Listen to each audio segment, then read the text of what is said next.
নমস্কাৰ আপুনি চাবলৈ আৰম্ভ কৰিছে লাইভ আৱাৰ ষ্টুডিঅ'ত মই কৃপাঞ্জল ৰাজবংশী সোণাৰীৰ সিনিয়ৰ ৰাজ্যিক ফুটবলত অপ্ৰীতিকৰ পৰিস্থিতি গুৱাহাটীৰ খেলুৱৈ প্ৰশিক্ষকক মাৰপিট দৰ্শকৰ গুৱাহাটীৰ খেলুৱৈৰ প্ৰত্যাক্ৰমণত আহত হৈছে সোণাৰীৰ ফুটবল প্ৰেমী আহত হৈছে গুৱাহাটীৰ প্ৰশিক্ষক বিজয় সোণোৱাল ফিজিঅ' কৌস্তভ চক্ৰৱৰ্তী আৰক্ষীয়েও ফুটবলাৰক মাৰপিট কৰাৰ অভিযোগ সোণাৰীত ওদালগুৰি আৰু গুৱাহাটীৰ মাজত অনুষ্ঠিত হৈছিল সিনিয়ৰ ফুটবলৰ ছেমি ফাইনেলখন ওদালগুৰিয়ে গুৱাহাটীক 1-0 গলত পৰাস্ত কৰি ফাইনেলত প্ৰৱেশ কৰিছিল খেলৰ শেষত ৰেফাৰীৰ সিদ্ধান্তক গুৱাহাটীৰ প্ৰশিক্ষকে বিৰোধিতা কৰাক কেন্দ্ৰ কৰি মাৰপিটৰ সূত্ৰপাত ঘটে আৰক্ষী অধীক্ষকৰ হস্তক্ষেপত সাম কাটে পৰিস্থিতিৰ মাৰপিটৰ ঘটনাত অসম ফুটবলৰ কোষাধ্যক্ষ হীৰেন গগৈ জড়িত থকাৰ অভিযোগ আৰু কাইলৈ হ'ব মীমাংসিত হোৱা এই খেলখনৰ ফাইনেল খেল আমাৰ সাংবাদিকে ইতিমধ্যে জানিবলৈ দিছে কাইলৈ হ'ব খেলখন আৰু ইতিমধ্যে তেওঁলোকে এটা মীমাংসাত উপনীত হৈছে সোণাৰীৰ সিনিয়ৰ ৰাজ্যিক ফুটবলত এইদৰে অপ্ৰীতিকৰ ঘটনা সংঘটিত হোৱাৰ পাছতে এতিয়া উত্তেজনাই বিৰাজ কৰিছে সমগ্ৰ অঞ্চলটো প্ৰীতি ফুটবল এখনত কিদৰে অপ্ৰীতিকৰ ঘটনা সংঘটিত হ'ল তাকে লৈ চাঞ্চল্যৰ সৃষ্টি হৈছে গুৱাহাটীৰ খেলুৱৈৰ প্ৰত্যাক্ৰমণত আহত হৈছে সোণাৰীৰ ফুটবল প্ৰেমীও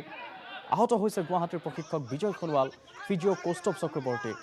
আৰক্ষীয়েও ফুটবলাৰক মাৰপিট কৰাৰ অভিযোগ কিন্তু ইতিমধ্যে আমাৰ সাংবাদিকগৰাকীয়ে সেয়া নটচাট কৰিছে তেওঁ কৈছে তেওঁলোকক বুজাবৰ বাবে তেওঁলোকে আৰক্ষী কেৱল আগবাঢ়ি আহিছিল মাৰপিট কৰা নাই সোণাৰীত ওদালগুৰি আৰু গুৱাহাটীৰ মাজত অনুষ্ঠিত হৈছিল সিনিয়ৰ ফুটবলৰ ছেমি ফাইনেলখন ওদালগুৰিয়ে গুৱাহাটীক 1-0 গলত পৰাস্ত কৰি ফাইনেলত প্ৰৱেশ কৰে খেলৰ শেষত ৰেফাৰীৰ সিদ্ধান্তক গুৱাহাটীৰ প্ৰশিক্ষকে বিৰোধিতা কৰা কেন্দ্ৰ কৰি মাৰপিটৰ সূত্ৰপাত ঘটে আৰক্ষী অধীক্ষকৰ হস্তক্ষেপত সাম কাটে পৰিস্থিতি মাৰপিটৰ ঘটনাত অসম ফুটবলৰ কোষাধ্যক্ষ লগতে কেইবাগৰাকীও লোক জড়িত থকাৰ অভিযোগ আছে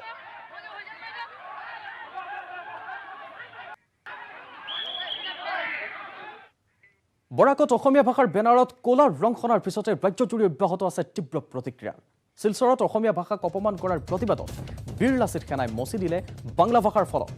গুৱাহাটীত বাংলা ভাষাৰ ফলকত ক'লা ৰং সানি দিলে বীৰ লাচিত সেনাৰ সদস্যই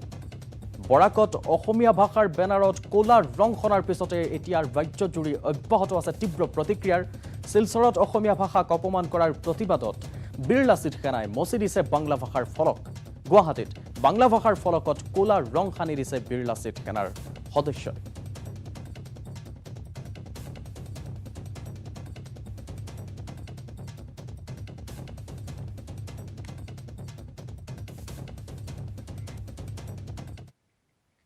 শিলচৰত অসমীয়া ভাষাৰ বেনাৰত ক'লা ৰং খনাৰ পিছত শিলচৰত লাগিল বাংলা ভাষাৰ বেনাৰ ৰাজ্য চৰকাৰে আঁৰিলে বাংলা ভাষাৰ বেনাৰ দুষ্কৃতিকাৰীয়ে মচি দিছিল অসমীয়া ভাষাৰ বেনাৰ বাংলা ভাষাতে লগালে চৰকাৰে জল জীৱন মিছনৰ বেনাৰ আমি দৃশ্য দেখুৱাম শিলচৰত অসমীয়া ভাষাৰ বেনাৰত ক'লা ৰং খনাৰ পিছত এতিয়া বাংলা ভাষাৰ বেনাৰ লুকুৱা হৈছে ৰাজ্য চৰকাৰে আঁৰি দিছে বাংলা ভাষাৰ বেনাৰখন দুষ্কৃতিকাৰীয়ে মচি দিছিল অসমীয়া ভাষাৰ বেনাৰখন বাংলা ভাষাতে লগালে চৰকাৰৰ জল জীৱন মিছনৰ বেনাৰ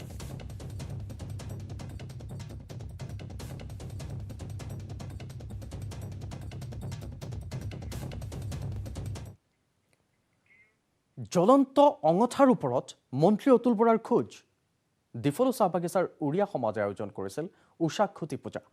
প্ৰকৃতি ৰক্ষা আৰু জীৱকুলৰ মংগলৰ কামনাৰে এই পূজা অৰ্চনা কৰা হয় ৰাইজৰ অনুৰোধ ৰক্ষা কৰি জ্বলন্ত অঙঠাৰে পাৰ হ'ল মন্ত্ৰী অতুল বৰা ৰাজ্যবাসীৰ কুশল মংগল কামনাৰে পূজা অৰ্চনা কৰিলে মন্ত্ৰীগৰাকীয়ে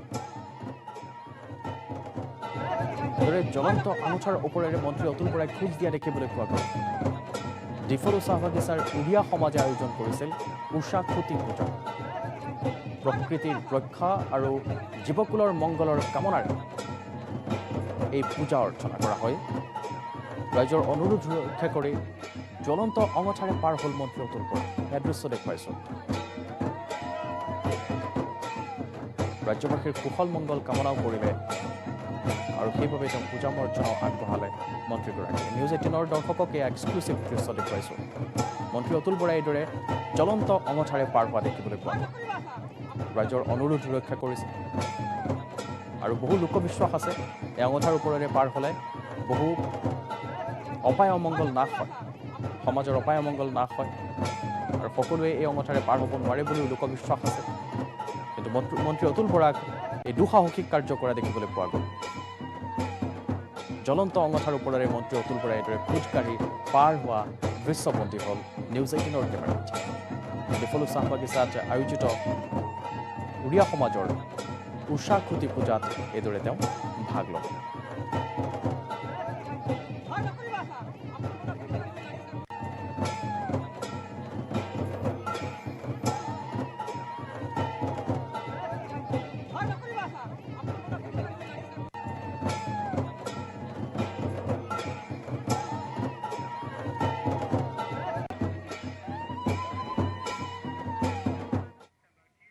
মহানগৰীৰ লখৰাত ভুৱা চকুৰ চিকিৎসকক গ্ৰেপ্তাৰ। চিকিৎসকজনৰ নাম অমল শৰ্মা। দীৰ্ঘদিন ধৰি বেলতলাৰ মেগাভিজন হাউকুচিৰ ৰিয়েল লেন্সৰ পৰা চলাইছিল চকুৰ চিকিৎসা।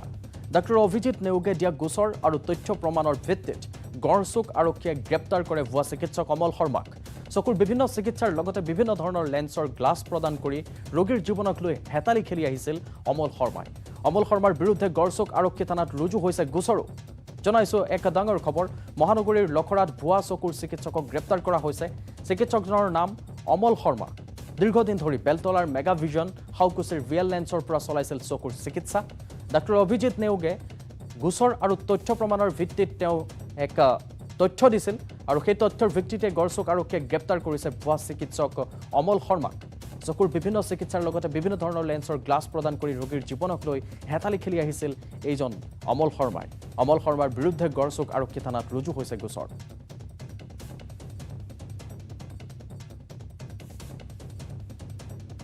তেওঁ এজন পেচেণ্ট চাইছিলে। পেচেণ্টজন মোৰ এজন জুনিয়ৰ মানে কলিগ এজনৰ, তেওঁৰ মাক হয়। মাকক চাওঁতে সেই ল'ৰাজনে মোলৈ প্ৰেছক্ৰিপশ্যনখন পঠাই দিছিলে যে অকণ চাই দিব নেকি, প্ৰেছক্ৰিপশ্যনখন কিবা এইখিনি দৰৱ দিম নেকি মোৰ মাক। প্ৰেছক্ৰিপশ্যনখন যেতিয়া চাইছোঁ তেতিয়া মোৰ ডাউট হ'ল যে এইজনটো ডক্টৰ নহয় যেন লাগিছে। মানে ইনভেষ্টিগেশ্যন কৰিলোঁ, খুচৰিলোঁ নম্বৰ, নাম, ডিগ্ৰী, তেতিয়া গম পালোঁ যে ফেক। তেওঁ লিখি থৈছে তাতে works in Sankardev Netralaya, Amal Sharma. Facebook পেজত লিখা আছে যে তেওঁ হেৰিত কাম। ডিমৌত ৰাইজৰ দলৰ সভাপতি তথা শিৱসাগৰৰ বিধায়ক অখিল গগৈয়ে সংবাদমেল সম্বোধন কৰিছে। নিৰ্বাচন সন্দৰ্ভত সংবাদমেল সম্বোধন কৰিছে অখিল গগৈয়ে। আমি পোনপটীয়া সম্প্ৰচাৰলৈ লৈ যাম আপোনালোকক সংবাদমেলৰ মাজলৈ। ডিমৌত ৰাইজৰ দলৰ সভাপতিগৰাকীয়ে সংবাদমেল আয়োজন কৰিছে। আমি লৈ গৈছোঁ আপোনালোকক পোনপটীয়া সম্প্ৰচাৰত। ডিমৌ প্ৰেছ ক্লাবত আমি এই মুহূৰ্তত আপোনালোকৰ জৰিয়তে অসমবাসী ৰাইজক কেইটামান কথা ক'বৰ কাৰণে এই মুহূৰ্তত এই সংবাদমেল আয়োজন কৰিছোঁ। শ্ৰদ্ধেয় সংবাদকৰ্মীসকল, থাওৰা বিধানসভা সমষ্টিত আমাৰ যি নিৰ্বাচন চলি আছে,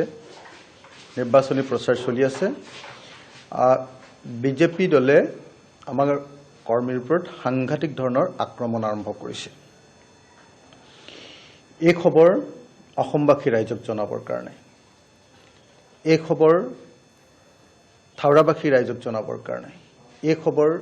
পৃথিৱীৰ সকলো গণতান্ত্ৰিক মানুহক জনাবৰ কাৰণে আমি আজি এই সংবাদমেল আয়োজন কৰিছোঁ।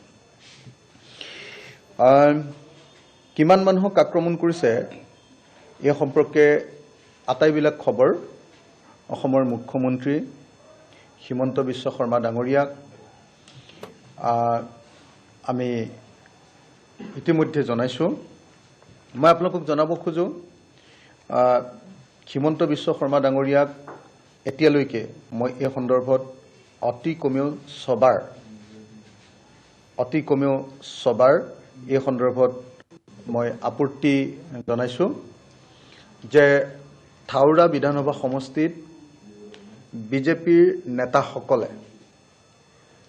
ৰাইজৰ দলৰ কৰ্মীসকলৰ ওপৰত ব্যাপক ৰূপত আক্ৰমণ নমাইছে। মই যিটো ঘৰত ইয়াত ডিমৌত থাকোঁ, ওঝা বুলি এজন ব্যক্তিৰ ঘৰত থাকোঁ, তাৰ কাষতে আমাৰ শুকান পুখুৰী পঞ্চায়তটোত কালি সন্ধিয়া মই যেতিয়া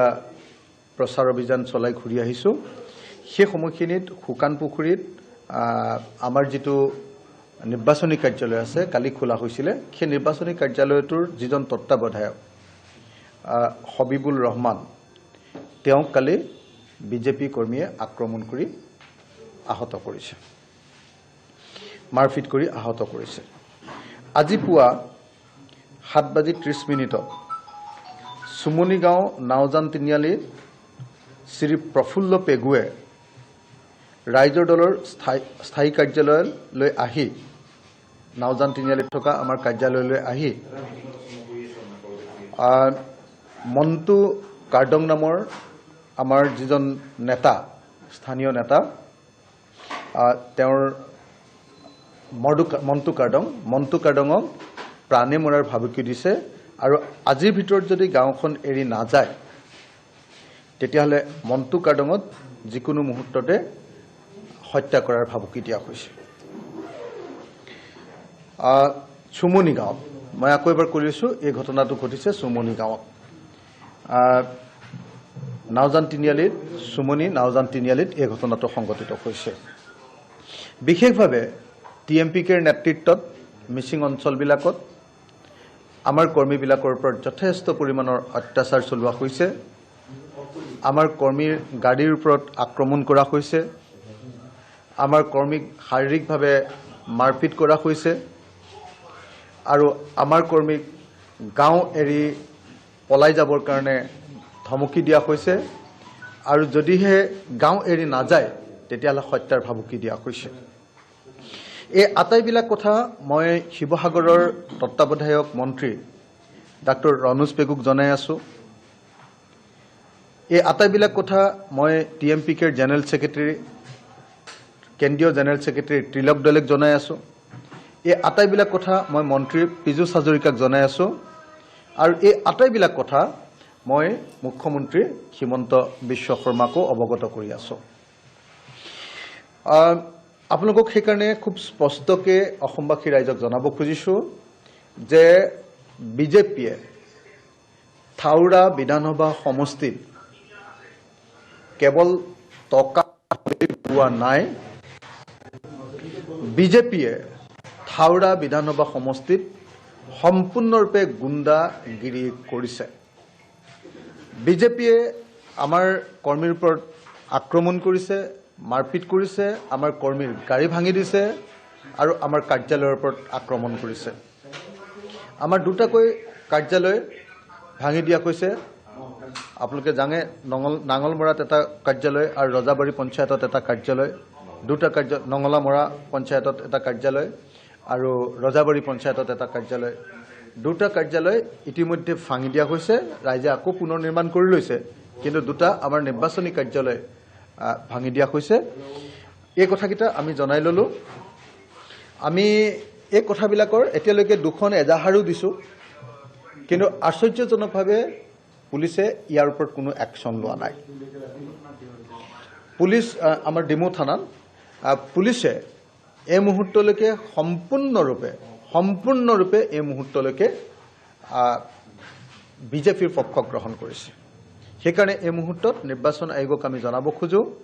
যে নিৰ্বাচন আয়োগে এই সম্পৰ্কীয় ব্যৱস্থা গ্ৰহণ কৰিব লাগে সেয়া আছিল ডিমৌৰ পৰা ৰাইজৰ দলৰ সভাপতি তথা শিৱসাগৰৰ বিধায়ক অখিল গগৈৰ সংবাদমেল নিৰ্বাচন সন্দৰ্ভত তেওঁ সংবাদমেল আয়োজন কৰিলে আৰু জনালে তেওঁৰ কি ক্ষোভ আপত্তি আছে সেই সন্দৰ্ভতো জনালে ডিমৌৰ শিৱসাগৰৰ বিধায়ক অখিল গগৈ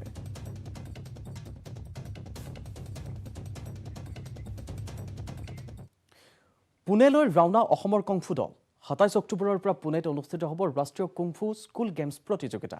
অসম স্পৰ্টছ কুংফু এছ'চিয়েশ্যনৰ তত্ত্বাৱধানত শনিবাৰে মালিগাঁৱৰ কামাখ্যা ৰেল ষ্টেচনৰ পৰা ৰাওনা হৈছে 60জনীয়া দলটি দলটোত আছে 45জনকৈ খেলুৱৈৰ লগতে 16জনকৈ অফিচিয়েল প্ৰশিক্ষক অসমক প্ৰতিনিধিত্ব কৰা দলটোক নেতৃত্ব দিব এছ'চিয়েশ্যনৰ সভাপতি চিফু ৰাজকুমাৰ আৰু সাধাৰণ সম্পাদক আজাৰুল আমিনে পুনেলৈ ৰাওনা হোৱাৰ পূৰ্বে খেলুৱৈসকলক ষ্টেচনত শুভেচ্ছা জ্ঞাপন কৰে এছ'চিয়েশ্যনৰ মুখ্য উপদেষ্টা দেৱপ্ৰকাশ ভাগৱতী কাৰিকৰী সঞ্চালক এল ৰতন সিঙকে প্ৰমুখ্য কৰি আন বিষয়ববীয়াসকলে এটা সুখবৰ পুনেলৈ ৰাওনা হৈছে অসমৰ কুংফু দল 27 অক্টোবৰৰ পৰা পুনেত অনুষ্ঠিত হ'ব ৰাষ্ট্ৰীয় কুংফু স্কুল গেমছ প্ৰতিযোগিতা অসম স্পৰ্টছ কুংফু এছ'চিয়েশ্যন তত্ত্বাৱধানত শনিবাৰে মালিগাঁৱৰ কামাখ্যা ৰেল ষ্টেচনৰ পৰা ৰাওনা হৈছে 60জনীয়া এই দলটো আমাৰ যিখন নেশ্যনেল কুংফু চেম্পিয়নশ্বিপত আমাৰ ইয়াৰ পৰা 60জনীয়া দল এটা গৈছে প্লেয়াৰ প্ৰায় 45 হ'ব আৰু গাৰ্জেন আৰু কোচ লগাই টোটেল 60জনীয়া আমাৰ দলটো আজি ৰাওনা হ'ব আমি আশা কৰিছোঁ আমাৰ দলটোৱে মেক্সিমাম 30ৰ ওপৰত মানে মেডেল পাব বুলি আশা কৰিছোঁ আমি বহুতখিনি চেষ্টা কৰি এতিয়া স্কুল গেম কৰিবলৈ আমি স্পৰ্টছত লৈ গৈ পেলাই কুংফুটো আমি আস্তে ধীৰে এতিয়া আমি এই স্পৰ্টছত লৈ পেলাই আমি এতিয়া গেমটো স্কুল গেমছত অন্তৰ্ভুক্ত কৰিছোঁ অল ইণ্ডিয়া বডি খেলৰ যোগেদি আমাৰ উঠি অহা ল'ৰা ছোৱালী মানে উঠি অহা প্ৰজন্মৰ ল'ৰা ছোৱালীখিনিৰ কাৰণে আমি এটা মেছেজ দিব বিচাৰিছোঁ তেওঁলোকে যিটো এতিয়া কৰোণা মহামাৰীত আমাৰ ল'ৰা ছোৱালী যিখিনি এতিয়া উইক হৈ আছে ইউনিটিটো যিটো বঢ়াবৰ কাৰণে তেওঁলোকে কম্ফু শিকক কম্ফু বুলি নহয় কম্ফু মাৰ্চেল আৰ্টৰ গোটেইকেইটা লগ লাগি মাৰ্চেল আৰ্ট হয় আৰু সেইকাৰণে ল'ৰা ছোৱালীখিনিয়ে মাৰ্চেল আৰ্ট শিকক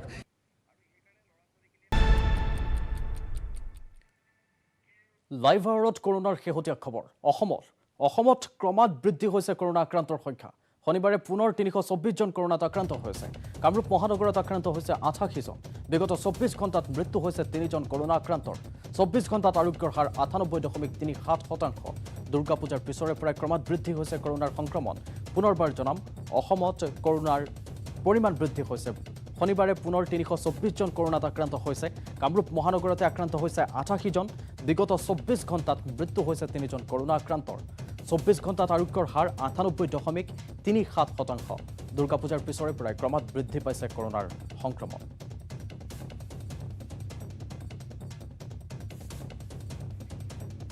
ৰাজ্যৰ পিছত এতিয়া বিশ্বৰ খবৰ জনাম বিশ্বৰ 3খন দেশত ভয়াৱহভাৱে বৃদ্ধি পাইছে কৰোনাৰ সংক্ৰমণৰ হাৰ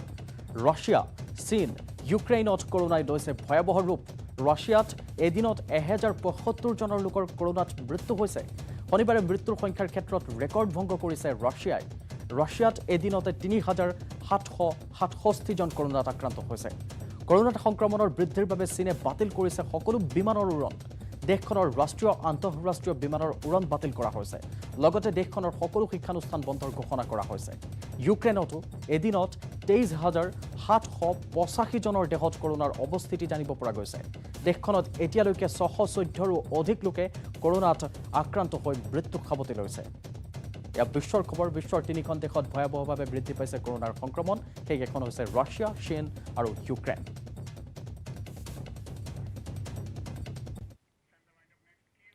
আৰু কৰোনাৰ খবৰেৰে সামৰিছোঁ লাইভ আৱাৰ নমস্কাৰ